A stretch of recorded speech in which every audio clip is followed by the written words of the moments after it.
Everyone. Okay. Hello everyone, my name is Maya. I'm a realtor here in Arizona, and we have Patrick today with us. He's an attorney, and you can tell us a little bit more about what type of law you are practicing, and we'll talk about what's going in Arizona and what advice you can give us. So, hello Patrick. Well, thank you, Maya. Your last name is McQueen, right? McQueen. Yep, exactly. McQueen. You got it. We'll put information and everything, so you'll have, or you can reach out to me, and I'll be happy to share. But first of all, how are you? Good, good. I'm great. Thank you. Thank you for your time. I know you're a busy guy, so let's just anything you want to tell us about yourself quickly. You know, just a couple. Yeah, I've been doing this real estate law stuff for 21 years now. We do primarily real estate law and some business law, and it's kept me busy for 20 years, and so I'm happy to be here to chat some more. And I know you do classes, because that's where I met you first time. You do like all kind of educational classes, and the one you did, I remember it was the one, you know, when they changed the rule for LLCs, when they had to kind of register, and yep. So it was really helpful, actually. Good. So I didn't pay anybody, I did it by myself. Okay. I found YouTube video, yeah, so YouTube is, watch YouTube, watch our videos. So anyway, so anything you want to say about, like, in general Arizona, and what's the most common legal mistakes you see, or just kind of a little bit something more specific for Arizona that you see every day or every... Yeah, you know, right now it seems like we're seeing a lot of HOA issues, people having disputes with their HOAs, and so people need to make sure they understand what HOAs can and can't do. They need to make sure they're reading their HOA documents prior to purchasing a property, or frankly, Nobody's reading them. Nobody's reading it. Nobody's reading the contracts. Nobody's yeah. So if you take nothing else from today, is read the documents that your real estate agent provides to you. Read the documents. There's so many. There's right? so many. Yeah, I know, but you gotta hire you. Well, there's a stack of them that they can hire you to read for them. Sure, right. sure. Yeah. But yeah, they don't. Most people don't, right? Yeah. Most people do it on their own. But to me, it's you've got to take a look at those, make sure you understand them, because it's far better to understand them on the front end, make sure you're okay with them, and then move forward, than to move forward and then realize you can't put that third car garage or that pergola in the backyard. So. And when you say read all, is it okay if you call HOA, or like is it gonna be everything on that documents they send it, or is it any way you can get it like summarized? Yeah. So sorry. Yeah.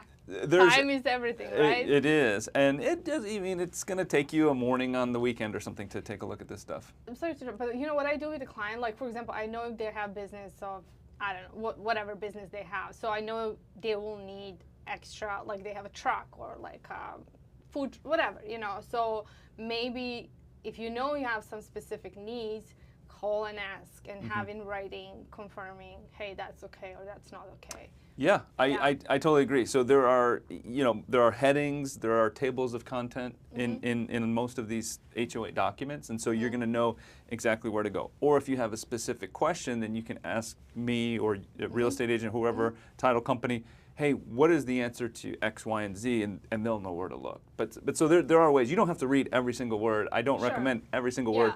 Read what you think is going to be important to you. And then, I have like a situation, I don't know if that's true or not. I heard that HOA kind of rules is a little changing. For example, that if like a couple of neighbors are doing something and you do it and then you get the fine, they can't fine you anymore just because there's other people doing it. Is that true, or how that in generally works? Like, for example, I'm like, oh, my neighbor doing it. Like, why you are coming to me, That's an interesting question, and it comes up a lot, and it creates a lot of frustration for a lot of people. So what you're getting at is a situation where the HOA is treating certain neighbors differently than you. Yeah. And you're like, well, wait a minute, everybody else has been doing it.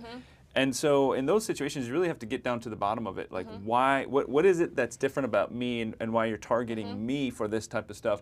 And in many instances, the HOAs are just going to be wrong, and that's what we found, is that HOA is wrong. Are you sure? Oh my goodness, yes. I never heard that. I know, yeah. Right? Is that happening? It happens. So you want sometimes HOAs? Yeah. You get. I'm just kidding. Yeah, because they're very. But that's a good thing that you can like kind of, if you cannot deal, maybe that's the reason you have Patrick. You can call and he can help you with dealing with HOA. Yeah. I did actually just recently refer one of my clients to you. It's a new build, and he had some issue with building like a higher fence. Okay. So that was, I don't know if that's come up ever as an issue in HOA. Like when people kind of, I know no HOA, they don't care so much if the neighbors are okay. Yeah, so there's different issues. If you're wanting to raise a fence, if you're wanting to potentially block somebody's view, if you're wanting to do those types of things, you're really going to have to talk to the HOA about that. You're going to have to see if it's allowed in your HOA documents.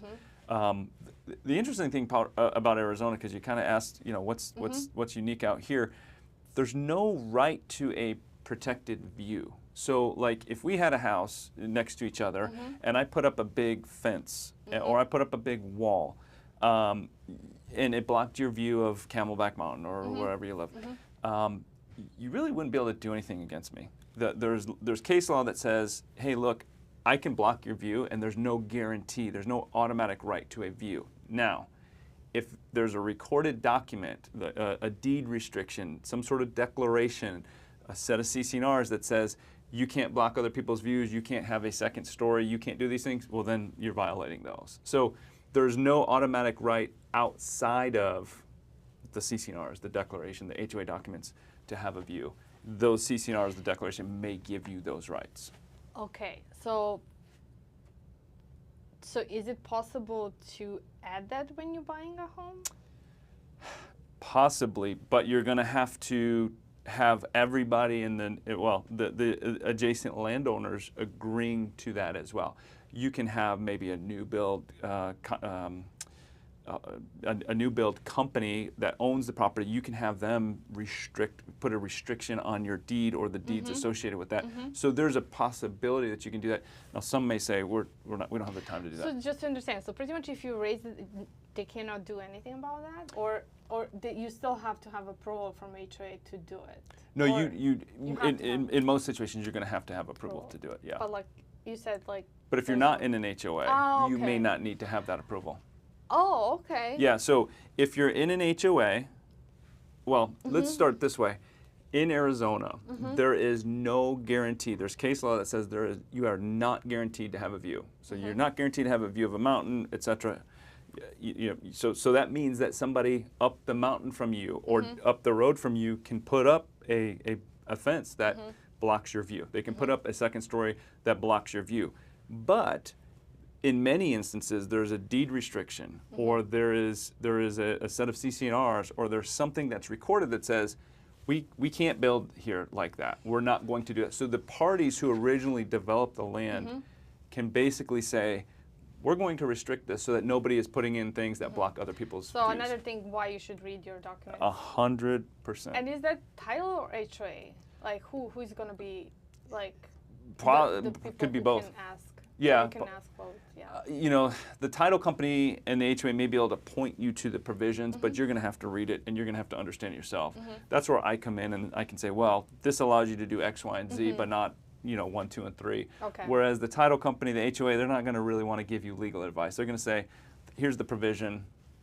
You do whatever. You do whatever you need to with it. Okay. Yeah. And then, when you're buying a condo or townhome, even just regular home with HOA, what are the most important questions to ask for HOA? Like I know, some people say ask, if any future assessment, or or like their financial Yeah. So you just ask them and ask them to send you, or like how that works? Yeah, so that's a good question. So it's part of a buyer's due diligence when they're buying a condo, when they're buying in an HOA, when they're buying. You want to know that the HOA has cash, and maybe you want to look at a reserve fund. Maybe you certainly want to review the CC&Rs. You want to look at the bylaws. You want to drive around the neighborhood and see if things are upkept. Additionally, so it's really. So can you request those in documentation from HOA? Absolutely, okay. Absolutely. And there's under the Arizona Association of Realtors contract, you're required to get those documents prior to close of escrow. Now, in some instances, you won't. And so you as an agent or you as the buyer need to be very proactive in getting those documents, because they're going to say, oh, well, we can't send these right now, that sort of thing. Do I ask from title or from HOA? I think your best bet as an agent is probably to try to get it from title. We'll it's going to be, because they they want to serve you guys. Have communication and relationship. Okay, cool. Exactly. Now, I want to mention something too. HOAs, there's HOA law here in the state of Arizona that allows homeowners, if you're an existing homeowner, to ask for CC&Rs, recent votes, meeting agendas, all sorts of HOA information that you can go and obtain from them. So it's sort of like a public records request. You go to your HOA and you say, hey, look, I want this list of documentation. I want these lists of items. Provide them to me, HOA, and they have to provide them to you. So that's a way to find out kind of what's going on in the HOA. Okay, HOA is a total, it's a lot of like information we can get from HOA, and you should. That's the reason I live in a neighborhood with no HOA. Well, simple and easy, right? Yeah. Anyway, okay, so we have lots of stuff to talk about, but we did kind of went through. Okay, so we already talked a little bit about this, but like, if what are my legal rights when I disagree with my HOA's actions and fees? Yeah, I think the biggest. So you did just say kind of you have to hire an attorney, or like you Not necessarily. Okay. Yeah, not necessarily. So necessarily. No. There's a lot of people that should try to at least take initial steps on their own. So you're going to want to take a look at the CC&Rs and see what rights you have. You're going to want to look at the demand letter that you received from the HOA to see if there's sort of an appeal right.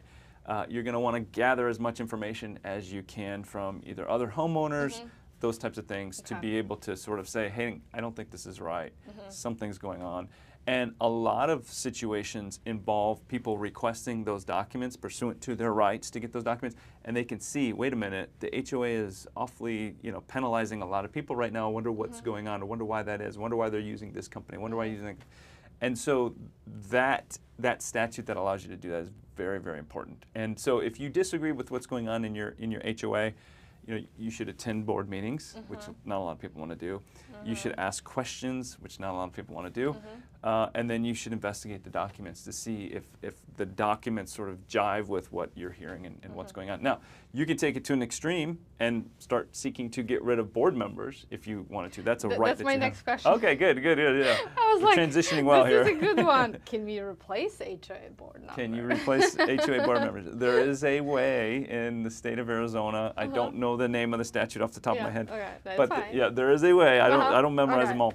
So we can do it. You can do it. Watch out. Yeah. So here's the way you do it. And if somebody needs a petition, if somebody needs the documentation, feel free to email me. But basically, the recall process, and it just changed in Arizona. So the recall process involves a group of homeowners signing a petition, and in some instances you need 10%. Some instances you need 25% of the membership to sign this petition to remove Bob, Sally, Jim, whoever you don't want on the board.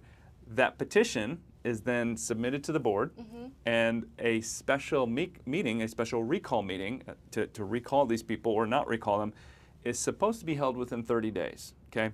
Well, that used to create a lot of problems. So what would happen is the other members on the HOA board would say, we don't think this is a valid petition, or we don't want Jim and Bob and Sally off. We're friends with them. We think they've done a fine job. We're not calling this special meeting. And then the homeowners who are not happy would have to turn around and sue the HOA to have this special meeting. It would cost a lot of money in attorney's fees, etc. Well, now, starting in 2025, we have a new statute that basically says if they don't call that special meeting to recall Jim, Bob, and Sally within 30 days, the entire board is gone. Oh, wow. Yeah, so we're starting to see, in my opinion, a lot of case law and a lot of statutes that are really pushing back on the authority of HOAs. So there's been a lot of pushback that says HOAs I don't blame them that. Yeah. I really don't. Yeah. I feel they're just, you can my way or no way type of thing. No, not everybody, but in generally, they were very, kind of. bossy. Yeah, I mean, I'm fortunate. I live in one. I pay like $25 a month. I get pools and whatever. It's nice, but that's the exception. That's rare. I usually see problem with like condos and townhomes and those kind of and then what I mean, I'm totally, I'm not like, I don't have 100 years experience, obviously. Just kidding. But I'm just saying, I'm not like as experienced. I don't have so, but you know, what I saw from my experience is like, they're on those positions for a long time. They feel kind of, oh, you know, you can't do anything. Like, you know, they don't even want to listen to the people who live there or buying, selling, entitled. They feel like entitled for that position more than they should. I feel like, you know, like a president or those kind of stuff. Yeah. I'm the president, you know, like I can do whatever, you know, right? So it's like, no, we have to, so I mean, it might be a good thing that they just kind of take a little control from them. I mean, I'm not saying they're always wrong. I think they should be there because, you know, people do crazy stuff, but in the same time, you know, just a little more kind of. No, it's been an interesting change these last couple of years as to the pushback a little bit. But you're right, we do see a lot with condo associations and townhomes. Probably more issues than in regular like use our single-family homes. contractors, like, you know, which is like 3 times more than, you know. Well, that's a great point. And so, you know, one of the things that we run into are HOA board members who are pushing for the use of their landscapers, or they may own a landscaping company and the HOA has to use them, or the painting company, etc., or the construction company. And to me, that could run afoul, that could be a breach of fiduciary duty by these HOA board members, because they're promoting their own business when they should be promoting the interests of the HOA. Yeah, they should like have some kind of documentation at least to tell people, okay, hey, we have this deal with them, or I'm the part of the owner, whatever. Let's move on. So should we talk about rental property, or let me first ask you a question. So because I have this a lot, you know, just like disclosures, like seller disclosures. So if I sell my home and fail to disclose one issue, what legal risk do I face? You face a lot of legal risk if you're not disclosing certain things. I've seen disclosure issues result in punitive damages against the seller for failing to disclose, you know, that a water source was broken, that there wasn't water coming or safe water coming to a house. I've seen many sort of harmful things happen to sellers and buyers when they buy a house where there wasn't something that was disclosed. I've probably handled 200, 250 non-disclosure types of cases, whether I'm representing an agent, whether I'm representing a buyer, a seller, a home inspector. You know, this stuff happens a lot in this state. And I was 100%, I mean, 100%, nothing is 100%. But you know, when I kind of tell my client, when I represent the seller, it's like, please disclose everything. You know? Just because it's for your best interest. However, when I had sometimes situation when different scenarios, but we did sue the seller because they didn't disclose and they lost. They could, like, it was just too long and they couldn't catch up. You know, it's like it just. The seller was in a company, or, you know, they just had more money. And so that's a problem. It certainly can be a problem if there's a big difference in, you know, who has more money to pay for the attorneys to, you know, push you back or to prosecute the claim. I mean, is that you see it as a problem, or kind of, I mean, statistically, you know, for example, I know that especially landlord, they're really protected in Arizona, like very much. But you know, is it the same for like sellers who don't, or it's kind of depends on, you know, who has more money, or it's like really situation? Like, it's very situation driven, because I don't run into that. No, I do. I'm not very clear. Well, you're basically saying sometimes that, you know, buyers may ultimately get discouraged in continuing to prosecute their claims against the seller because it costs so much money. Yes. And that's the answer what is I had to complain. It can be a huge expense. It can be extremely expensive. And so if it's a minor non-disclosure, like, hey, this one windowsill that, you know, occasionally leaks when it rains, kind of a thing, and we can actually replace it for $1,200, well, then don't contact an attorney. You really, in my view, I really don't want to, there's not much I can do for someone who has probably less than $20,000 of damages. And so you really want to make sure you've got a substantial damages amount.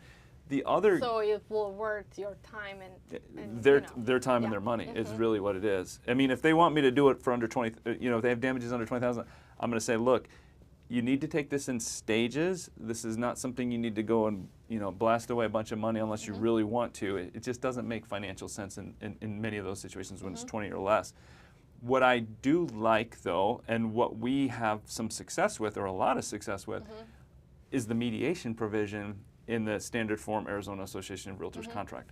So for those who don't know, in most residential real estate contracts, particularly those here in Arizona, there's a mediation provision or an alternative dispute resolution provision, and it says, if you have a claim against me, whether it's for breach of contract or the fact that I didn't disclose these things, we have the opportunity to resolve that through mediation.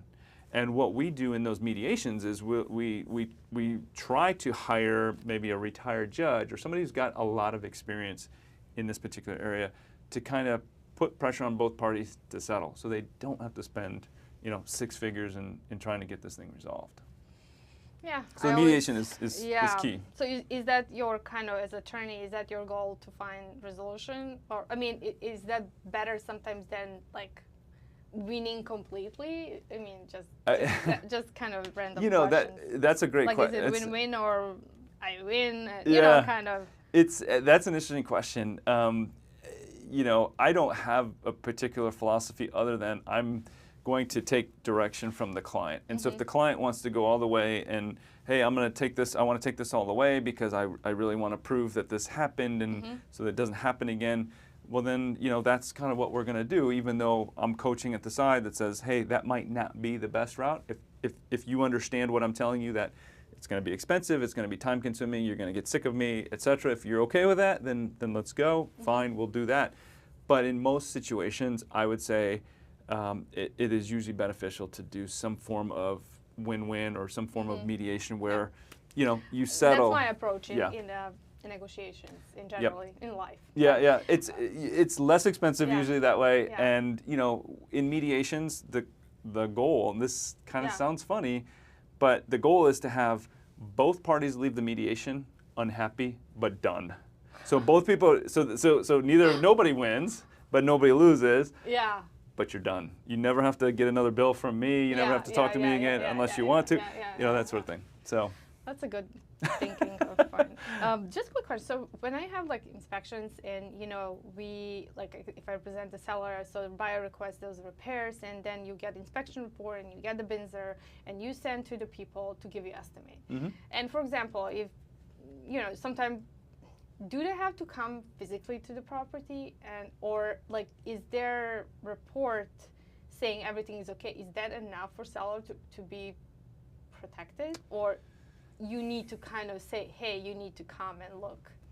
Yeah, no, that's interesting. Yeah, I never have been presented with that question. So I would say it's very situation dependent. And so, I mean, is that a problem of seller, or if something's go wrong in the future, or if that's a problem of that person who gave that report without seeing? Is that like a liability on him and that company instead seller? I think it could be potential. Or from whatever, you know, okay, so from whatever they see in that inspection from, they might conclude that, but if there's any other problem, then it might be. Then it's not going to be covered. Yeah. So I don't know. That's an interesting question. Yeah. So I think what you're saying is, hey, look, if we have somebody who we have a professional who this is what they do on a regular basis. They do plumbing. They do these types of inspections. They do whatever. This is their job. If they've come here and approved this, then are we as the seller sort of okay moving forward? Are we done? Do we have to go and inspect it ourselves? Do we have to do anything else? Is the liability on us or is it on the professional? Professional did. And in those situations, I mean, can buyer come up if something happened later to seller, or it's gonna go after the company? I think they'll go after both. Both. Yeah, I think they'll go after So both. it is kind of liability of the seller to be sure to pick the right people and be sure. Very much, yes, very, very, very much. But it's kind of, you know, like a little bit too much on the seller side, don't In you some think? instances, yeah, in some instances, because the seller is relying on somebody who has a professional license to do these things. Now, that's why under Arizona law, certain professionals have to give warranties. So under the Registrar of Contractors, there is an automatic warranty. So then in those situations, the seller isn't stuck saying, hey, you messed this up, now I'm holding the bag. The seller can say, hey, you messed this up, but there's a warranty, Mr. and Mrs. Buyer, here's the warranty, you can go and use this. So there is a little bit of a work through that way. Okay. I know you're busy. Just last question. Sure. You know, it's about rental properties. Like about if you need to build, like a guest house or casita, like what's the legal steps on that? Yeah, so there's a couple. There's a couple main things. Now there's some intricate things that each municipality, City of Phoenix, do you need an attorney for that, or you can? I don't think so. No, I think in most instances, if you're working with an engineer or you're working with an architect or a builder. So you need to have all of them or one, or it depends on exactly what you're doing, but you're getting like ordering from Amazon. Yeah, exactly. No. You definitely don't want these guys ordered from Amazon, but yeah. So, but you're right. You have a lot of options. So usually it's an architect or a designer who's going to put this thing together, okay? And so they will usually work you through the process. But the first step is to determine whether you live in a municipality that has more than 75,000 people, because that's what the law says. It says so long as there are more than 75,000 people in this community, then you have the automatic right to do an ADU. We can't really hold up that process. Now there's still a process, but it's much, much easier than it was. And so you need to determine where you live to make sure that this is a situation in which you can do this. Then you need to, and assuming that's the case, then there's certain square footages and those parameters you need to work on depending on the size of your overall lot. Then you need to work on the architect to design the plans, and then they still need to go and apply for permits with whatever city you're in. Now, that's what the municipal codes say. That's how you deal with that on the municipal basis with the cities and towns. You still may have an HOA issue. If you're in an HOA, the HOA may say, you can't do guest houses, you can't do ADUs, you can't do casitas, and then you're not doing them. So it's more for an HOA community. Correct. But like if you find a contractor, could they be doing everything, or you still? I don't think you need an attorney for most of the ADU stuff. I don't think so, and not anymore, anyways. But like, if you find a contractor, they should kind of give you. Maybe they have an architect, or like maybe they can help you with the whole thing, or. Yep, you usually want to get with a group of unless you're doing this on a regular basis. You want to get those design professionals on board to help you. Okay. Do you have casita? I don't have a casita. I would love one. What do you think about that? I think it's a good idea. I think it's kind of cool. I talked about with some appraisals, and they said that there's not so much value in the house for that. Yeah. It's just more personal enjoyment, or like having Airbnb, or I would like a casita where I could kind of just have a golf simulator in there or something like that, and like a cold plunge and a sauna or something. So cool. Yeah. You see, different. I'll be in my office because it's in the house. I would like to get out. Yeah, for sure. That's what a lot of people are doing that too. Yeah. Well, thank you, Patrick, so much. Of course, my pleasure. Thank you so much for your time. Do you want to share anything? Lastly, anything new rules, regulation coming to Arizona, or anything that maybe like you warn us about the LLC thing? Oh, Is sure. it still okay? Still on? I mean. Oh yeah. Well, you're talking about the Corporate Transparency Act? Yeah. Okay, no, that's gone. So I did pay for no reason. You possibly did. So. The law, the Corporate Transparency Act, was this law that came out a few years ago that basically said we have to provide a whole bunch of information to the federal government, etc. It's still on the books, but there's no current enforcement as to most U.S.-based entities. So most people don't have to comply. And with the new changes to like citizenships and those kind of, do you see any issues with real estate? Or because I know they cannot apply for some loans if they don't have permanent citizenship anymore. Yeah, I don't I don't run into You that don't- stuff. you It don't- just you don't doesn't. immigration, that's kind of Yeah, immigration stuff. possibly, Okay. yeah, or Yeah. lending and those Yeah. types of things. Yeah.